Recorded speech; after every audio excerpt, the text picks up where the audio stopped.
रहे हैं अधिक मास पुरुषोत्तम मास के महात्म्य की कथा। क्या महत्व है इसका, ये सब मैं आपसे पहले ही बता चुकी हूँ। भगवान की पूजन अर्चन इस मास में करना बहुत लाभकारी है, ज़्यादा पुण्य देने वाला है। भगवान शंकर की, हमारे पुरुषोत्तम श्री हरि विष्णु कृष्ण जी की पूजन अर्चन करना बहुत लाभकारी है। पिछले अध्याय में हमने सुना कि कैसे भगवान विष्णु कृष्ण जी के पास अधिक मास को ले जाते हैं, उसकी व्याकुलता बताते हैं और भगवान कृष्ण को बताते हैं कि कैसे इस मास का कोई स्वामी नहीं है और इस मास में कोई शुभ काम नहीं होता है, तो कैसे अन्य ग्रह इसको मल मास के नाम से बुलाते हैं। तो प्रभु आप इसके ऊपर कृपा करिए।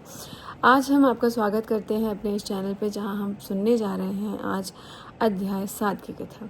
अध्याय 7 की कथा में सूत जी कहते हैं आगे कि हे तपोधन, आप लोगों ने जो प्रश्न किया है वही प्रश्न नारद ने नारायण से किया था। जो नारायण ने जो उत्तर दिया वही मैं आप लोगों से कहता हूँ। नारद जी बोले कि भगवान विष्णु ने अधिक मास का अपार दुख निवेदन करके जब मौन धारण किया, तब हे बदरपते पुरुषोत्तम ने क्या किया।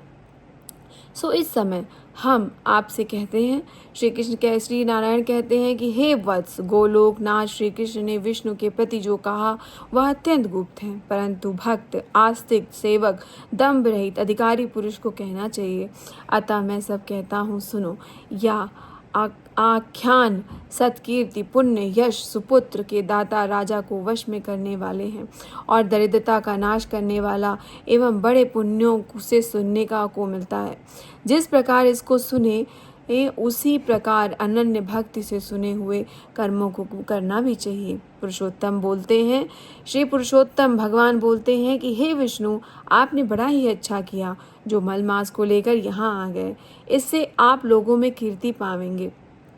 आपने जिसका उद्धार स्वीकार किया उसको हमने ही स्वीकार किया है, ऐसा समझिए। अतः इसको हम अपने समान सर्वोपरि करेंगे। गुणों से, कीर्ति से, अनुभव से और षड़ैश्वर्य से, पराक्रम से, भक्तों के वर देने से और जो कुछ भी मेरे गुण हैं उनसे मैं पुरुषोत्तम जैसे लोक में प्रसिद्ध हूँ, वैसे ही यह मलमास भी लोकों में पुरुषोत्तम करके प्रसिद्ध होगा। मेरे में जितने गुण हैं वे सब आज से मैंने इसे दे दिए।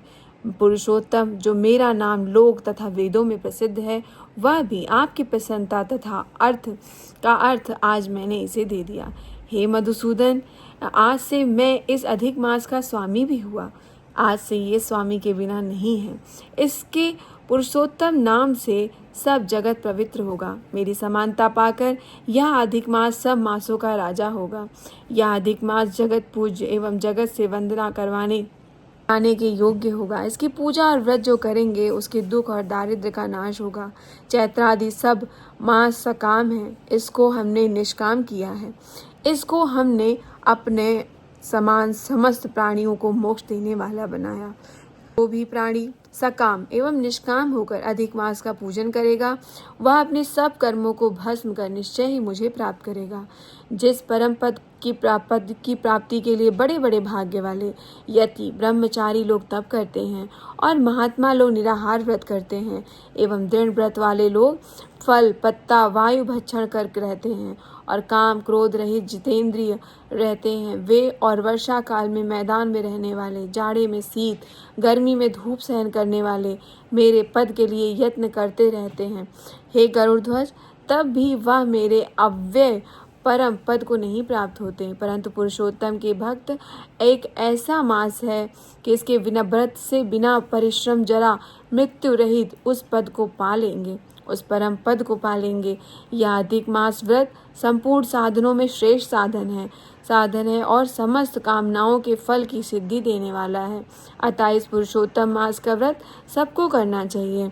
हल से खेत में बोए हुए बीज जैसे करोड़ों गुण बढ़ा देता है, वैसे ही पुरुषोत्तम मास में किया हुआ पुण्य करोड़ों गुना अधिक होता है। कोई चतुर्मास्यादि यज्ञ से स्वर्ग में जाते हैं, वह भी भोगों को भोग कर पृथ्वी पर आते हैं, परंतु जो पुरुष आदर से विधि पूर्वक अधिक मास का व्रत करता है, वह अपने समस्त कुल का उद्धार कर मेरे में मिल जाता है। इसमें कोई संशय नहीं है। मुझे प्राप्त होकर प्राणी पुनः जन्म मृत्यु भय से युक्त एवं आदि व्याधि और जरा से ग्रस्त संसार में फिर कभी नहीं आता। जहाँ जाकर फिर पतन नहीं होता, सो मेरा परम धाम है। ऐसा जो वेदों का वचन है वह सत्य है, असत्य कैसे हो सकता है। यह अधिक मास और इसका मैं ही स्वामी हूँ और मैंने ही इसे बनाया है। और पुरुषोत्तम, यह जो मेरा नाम है, सो भी मैंने इसे दे दिया। अतः इसके भक्तों की मुझे दिन रात चिंता बनी रहती है।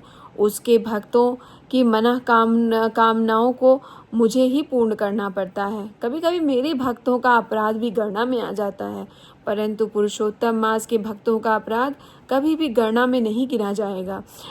हे विष्णु, मेरी आराधना से मेरे भक्तों की आराधना करना मुझे प्रिय है। मेरे भक्तों की कामना पूर्ण करने में मुझे कभी देर भी हो जाती है, परंतु मेरे मास के जो भक्त हैं उनकी कामना पूर्ण करने में मुझे कभी भी विलंब नहीं होता। मेरे मास के जो भक्त हैं वे मेरे अत्यंत प्रिय हैं। जो मनुष्य इस अधिक मास में जब दान नहीं करते वे महामूर्ख हैं, और जो पुण्य कर्म रहित प्राणी स्नान भी नहीं करते एवं देवता तीर्थ द्विजों से द्वेष करते हैं वे दुष्ट अभागी हैं और दूसरों के भाग्य से जीवन चलाने वाले होते हैं।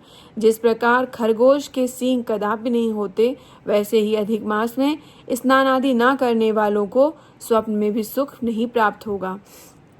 जो मूर्ख मेरे प्रिय मल मास का निरादर करेंगे, वह मल मास के धर्माचरण नहीं करते, वे सर्वदा नरकगामी होते हैं।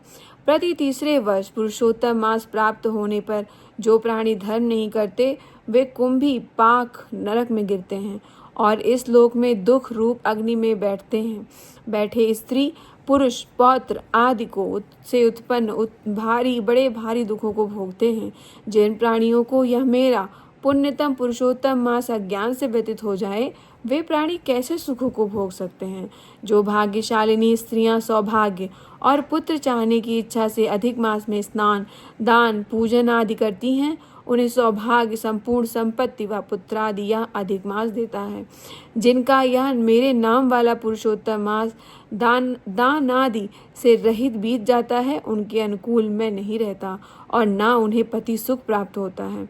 भाई पुत्र धनों का सुख तो उसे स्वप्न में भी दुर्लभ हो जाता है।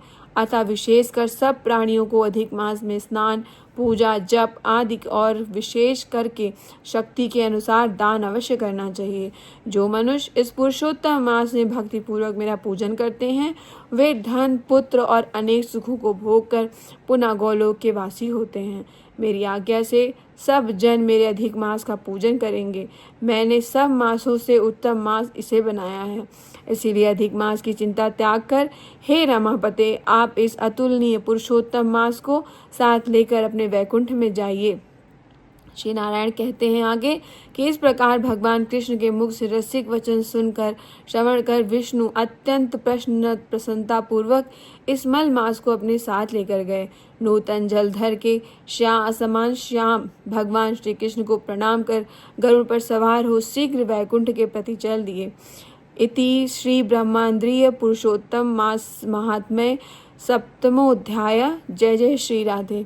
यहाँ पर ये सप्तम अध्याय पूर्ण होता है। जैसा कि आपको अब इस कथा से ही पता चल गया कि मल मास को मल मास नहीं कहना चाहिए। भगवान श्री कृष्ण ने स्वयं इसको अपना संरक्षण और अपना नाम दिया है और इसका नाम पुरुषोत्तम मास है।